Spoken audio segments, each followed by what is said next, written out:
Tonight on the MTN News, Wyoming for Olivia. If I know anything about our small little state, it's that when we need to come together and support one another, we'll do it. People across the cowboy state joined together sending prayers and wishes for the 7-year-old survivor of a shooting in Byron that has left many Q2 viewers heartbroken. Also, I think he just loved the tactical aspects of war, of being effective against an enemy, but I don't think he loved war. The grandson of one of America's most famous Army generals in Billings to talk about a film project for veterans.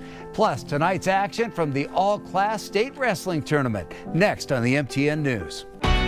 From Montana's news leader, this is the MTN 10 o'clock news. Well, good evening and thanks for joining us on this Friday night. I'm Russ Riesinger.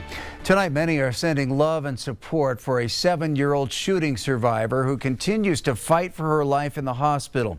She was one of 4 children shot by their mother Monday in Byron, Wyoming. The other 3 died there on the scene. An event organized online called Wyoming for Olivia had many people praying for that young girl tonight.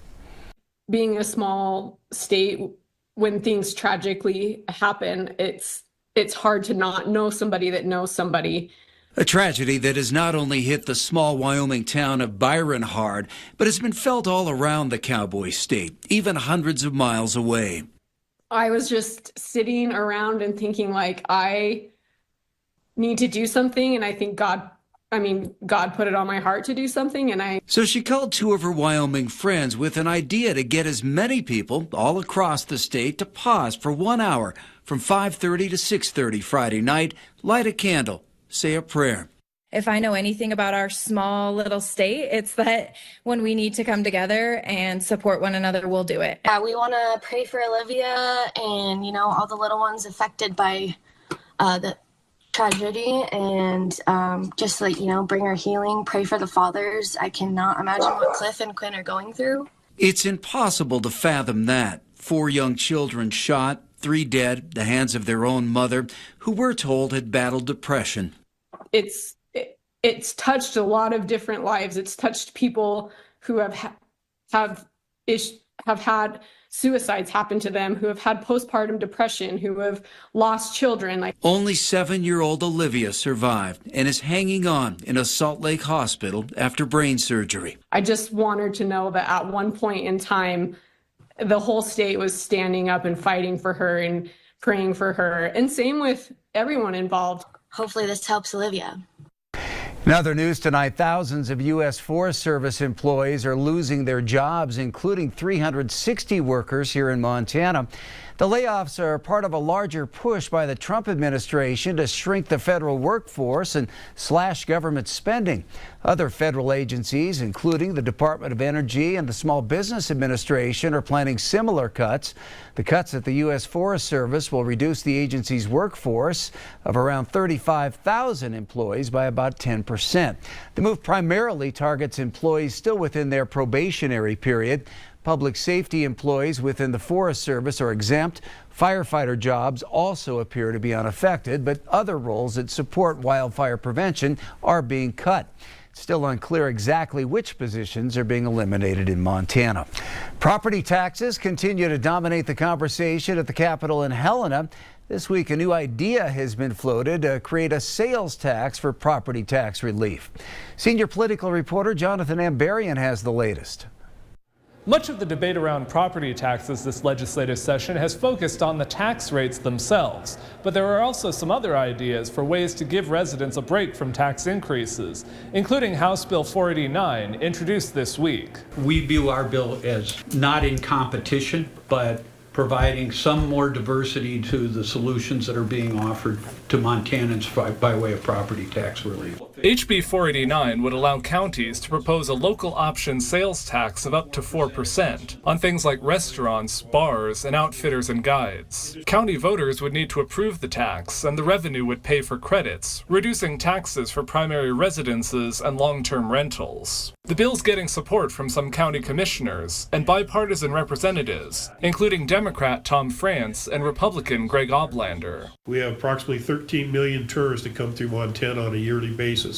And this is an attempt to try and let them help pay for some of our services and the things that we do, just like we do when we travel to other states. During a news conference this week, Governor Greg Gianforte said he'd consider any legislation that gets to his desk, but that he had reservations about any form of sales tax. Gianforte's property tax priority has been House Bill 231, which would create homestead tax rates, lowering the burden on primary residences, rentals, and smaller commercial properties. He's urged the legislature to pass the bill this month. I want to thank all of the legislators who recognize the importance of getting this done for Montanans.